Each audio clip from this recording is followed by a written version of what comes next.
अस्सलाम वालेकुम व्यूअर्स, मैं हूं आपका मेज़बान रहमान और आप इस वक्त मौजूद हैं टेली न्यूज़ में। नाज़रीन इकराम, अल्लाह ताला जब किसी इंसान के हालात बदलता है तो ऐसे असबाब पैदा करता है कि इंसानी अक्ल भी दंग रह जाती है। आज मेरे साथ हमारे चैनल पर्सनैलिटी मौजूद हैं और उनकी मोटिवेशन और इंस्पिरेशन से आप बहुत कुछ सीखेंगे कि एक वक्त था कि इनकी बहादुरी के किस्से पूरा इलाका जो है वो घड़ता था और बताते थे कि इस जैसा बहादुर इंसान हमने अपनी ज़िंदगी में नहीं देखा।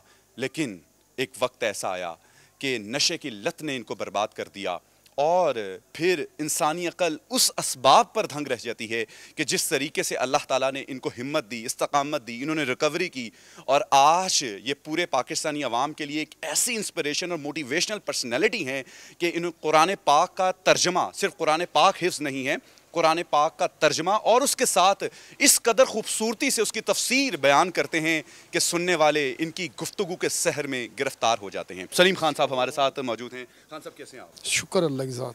खान साहब, बर्फ़ का ब्लॉक तोड़ दिया करते थे एक पंच मारकर और फिर एक वक्त आया कि रस नहीं टूटता था। मेरे व्यूवर्स जानना चाहेंगे कैसे? वो बर्फ़ ब्लॉक तोड़ने वाली बात तो मैं नहीं करूँगा। लाहौर का रहने वाला और जवान हो तो आप ख़ुद समझदार हैं वो किस तरह की हरकतें करता है। तो फिर खैर मेरे माँ बाप की डेथ हो गई तकरीबन 86 में दोनों की। तो गरीब लोग थे तो बस बुरी लत में पड़ गए और मैं एडिक्ट हो गया मुनशियात का, हेरोइन का। तो तकरीबन कोई 16-17 साल इसमें गुज़रे। तो एक दिन दिल में आया कि यार चल मर तो जाना है, कभी किसी ने नमाज़ पढ़ते भी नहीं देखा तुझे। वो फ़ारूक हैं हमारे मिलने वाले अंकल ही हैं। तो मैं सुबह नमाज़ पढ़ने गया तो मुझे देख के हंस पड़े। तो मुझे कहने लगे यार किधर आए हो? मैं कहा यार बाबू ये सुना है कि जब जनाजा पढ़ाते हैं तो एक शर्त होती है, किसी ने नमाज़ पढ़ते देखा है? तो मैं वो शर्त पूरी करने आया हूँ। तो जब मैं नमाज़ पढ़ के आया तो माशाल्लाह घर वालों ने, मेहनती लोग थे, रिज़्क़े हलाल से थोड़ा तालीम दी हुई थी। तो मेरे ज़हन में सवाल है यार तू क्या पढ़ के है? सुबहानक अल्लाह से लेके अस्सलाम वालेकुम रहमतुल्लाह, ये तू क्या पढ़ के है? मुझे ये चीज़ बेचैन कर रही थी।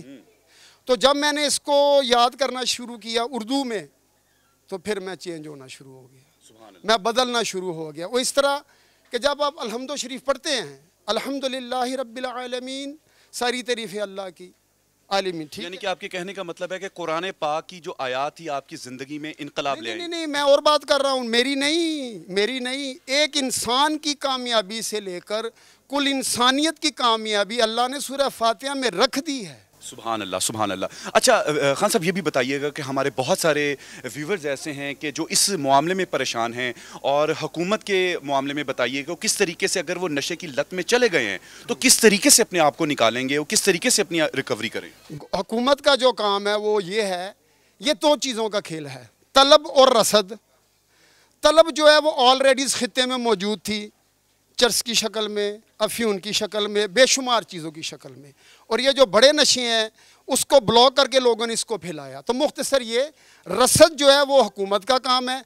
रसद को जब आप काट देंगे, या हॉस्पिटल्स में क्या होता है, आप पेशेंट को वहाँ पे जमा करा देते हैं, वो नीचे हॉस्पिटल के नीचे बिक रहा होता है, हीरोइन बिक रही होती है, नशा बिक रहा होता है। जिस जगह पर ही मरीज आता है उसी जगह पर म्यू हॉस्पिटल बहुत बड़ा हॉस्पिटल है ना, तो नशे का गढ़ है, ग्वार मंडी, इस तरह के बेशुमार इलाके हैं, वो नीचे बिक रहा है। रिकवर किस तरह होगा? वो वहाँ 2 महीने 1 महीना रहता है, ठीक हो के जब बाहर आता है तलब तो उसके अंदर होती है, रसद उसको फिर मिल जाती है। हुकूमत का काम है रसद को ख़त्म करें और बाकी समाजी सतह पर इसके बारे में करें जो। अच्छा, इस वक्त मूजी वायरस का आप हर तरफ देख रहे हैं और मैंने अपने प्रोग्राम के आगाज़ से बताया कि माशाल्लाह आज हमारे साथ एक ऐसी पर्सनैलिटी मौजूद हैं कि जो सिर्फ कुरान पाक को हिफ्ज़ नहीं किया, कुरान पाक का तर्जमा नहीं जानते, उसकी तफसीर भी आयात के हिसाब से और मौजूदा वक्त के हिसाब से बताते हैं। तो मूजी वायरस का कुरान पाक के ज़रिए हल बताइए। ज़िल्लत और रुसवाई कुल इंसानियत के हिस्से में आई है। कुरान इसके बारे में मेरा एक ख्याल है, वो मैं आपसे शेयर करता हूँ। 7वां रकू है, अल्लाह की ज़ात उसमें फरमाता है ज़ुरिबत अलैहिम ज़िल्ला, मैंने इनको ज़िल्लत में मुब्तिला कर दिया। क्या आज का 7.25 अब इंसान ज़िल्लत में मुब्तिला नहीं? एक छोटी सी दिल दुखाने वाली बात, मस्जिदों में हम जाते थे, इमाम कहता था मोटा नाल नाल जोड़ लो, शैतान भी लंघदा है। हुण मौलवी कहता 6 फुट का फासला रखो। ज़िल्लत, जिस कपड़े पे हम कहते हैं सुभान रब्बियल आला, पाक है मेरा रब सबसे आला। ज़हीन लोग जिसको मुआशरा ज़हीन करता है वो कहते हैं इस कपड़े को तलफ करो, اگر کپنا نہیں بھی ہے نا نیچے تو 5 ٹائم کلورین سے اس کو دھوو. یہ کیا ہے؟ یہ ذلت ہے. کون ذمہ دار ہے اس کا؟ کون ہے ذمہ؟ کرونا نہیں. والمسکنہ، اور میں نے ان کے اوپر رسوائی کو مسلط کر دیا. بڑے بڑے لوگ پریشان ہیں، وائرس کا کچھ حل ہی نہیں نظر آ رہا. وباؤ بغضب من اللہ، اور میں نے اپنا عذاب ان پر مستحق کر دیا. اب سوال یہ ہے کہ کیوں مستحق کر دیا؟ ذالک بان اللہ یکفرون بآیات اللہ، میری آیات کو جھٹلاتے تھے. اب چھوٹی سی ایک میں بات کر دوں، جو 2500 سال پرانا واقعہ قرآن پاک میں، اور قیامت تک جو ہے یہ ہماری اصلاح کے لیے چلے گا. ٹھیک ہے، تو اللہ کا اس کو بتانے کا مقصد کیا ہے؟ مقصد یہی ہے اگر تمہارے لوگوں کے حالات ایسے ہوں تو اس طرح کے واقعات دنیا میں گزرے ہیں. جن لوگوں نے یہ رستہ اختیار کیا ان کا انجام یہ ہوا، جن لوگوں نے دوسرا رستہ اختیار کیا ان کا انجام یہ ہوا.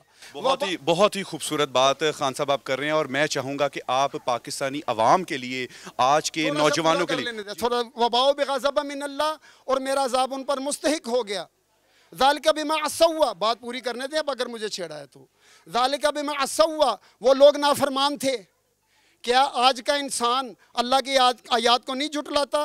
وَيَقْتُلُونَ النَّبِيِّينَ بِغَيْرِ الْحَقِّ، آج کا ترجمہ بن گیا نیک لوگوں کو قتل نہیں کرتا. عصوا، نافرمان تھے. کیا آج کا انسان نافرمان نہیں ہے؟ یعتدون، معاملات میں حد سے بڑے ہوئے تھے. کیا یہاں ہمارے علماء حد سے نہیں بڑے ہوئے؟ کہ ہم لوگ اپنے معاملات میں حد سے نہیں بڑے ہوئے؟ تو میں یہ کہنا چاہ رہا ہوں، کرونا کی وجہ سے نہیں، ہمارے اعمال کی وجہ سے اللہ 4 اعمال بتا رہے ہیں ان لوگوں کے جن سے ہم سے پہلے ذلت و رسوائی آئی. یکفرون بآیات اللہ، میری یاد کو جھٹلاتے تھے. عورت کے ساتھ اس دنیا میں شادی نہیں کر رہی، مرد کو اجازت انہوں نے نہیں دی اس خطے میں. اچھا، سب سے آپ کہتے ہیں ذلت و رسوائی کیوں آئی؟ لاہور میں 1426 بچوں کے ساتھ ریپ ہوا ہے 2019 میں.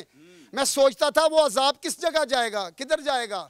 اور سن لے معاشرے کی بات، کوئی بندہ اپنی بہن کے ساتھ، کوئی میاں اپنی بیوی کے ساتھ، کسی جوان بچی کے ساتھ آپ جا رہے ہوں تو سامنے ملنے والا آپ کے ساتھ جو بیٹی ہے اس کو اسمائل کی نظر سے دیکھے گا اور آپ کو وہ غصے کی نظر سے دیکھے گا. اگر آپ رد عمل ظاہر کریں گے آپ کو فائر بھی لگ سکتا ہے. کیا یہ کتنی دیر چلیں گے یہ معاملات؟ یکفرون بآیات اللہ، اللہ کے احکامات کو جھٹلا رہے تھے، ہم بھی جھٹلا رہے ہیں. نیک لوگوں کی رسپیکٹ نہیں کرتے تھے، ان کو قتل کرتے تھے، آج بھی ہو رہا ہے. عصوا، نافرمان. پڑھے لکھے لوگ بہت اس دنیا میں، نافرمان پہ اگر وہ بولنا چاہے گھنٹہ بول سکتے ہیں. یعتدون، معاملات میں حد سے بڑے ہوئے. ماشاءاللہ. یہ 4 چیزیں مینج نہیں کرتی اس معاشرے سے. بالکل صحیح فرما رہے ہیں خان صاحب. ابھی میرے جو ویورز وہ یہ جاننا چاہیں گے، جو یوتھ ہے، جو نوجوان ہیں، ان کے لیے مختصر سا کوئی میسیج دیجیے. مختصر سا، سورج نکلنے سے پہلے بیڈ کو چھوڑ دیں. سورج نکلنے سے پہلے بیڈ کو چھوڑ دیں. ویورز، آپ لوگوں نے دیکھا کہ پاکستان کی ایک ایسی موٹیویشنل پرسنالٹی آج ہمارے ساتھ موجود ہیں کہ جنہوں نے وہ تمام تر اسباب دیکھے، زندگی کے اتار چڑھاؤ دیکھے، اور آج اللہ تعالیٰ نے اپنی کلام کی برکت سے ان کے دل کو منور کیا ہے، اور اسی کے ذریعے وہ لوگوں کے سینوں کو بھی منور کر رہے ہیں. ویورز، ہمارے چینل کو سبسکرائب کیجئے، بیل آئیکن کو ضرور کلک کیجئے. انشاءاللہ نیکسٹ پروگرام میں ایک اور موٹیویشنل پرسنالٹی کے ساتھ آپ لوگوں کی خدمت حاضر ہوں گے. اللہ حافظ.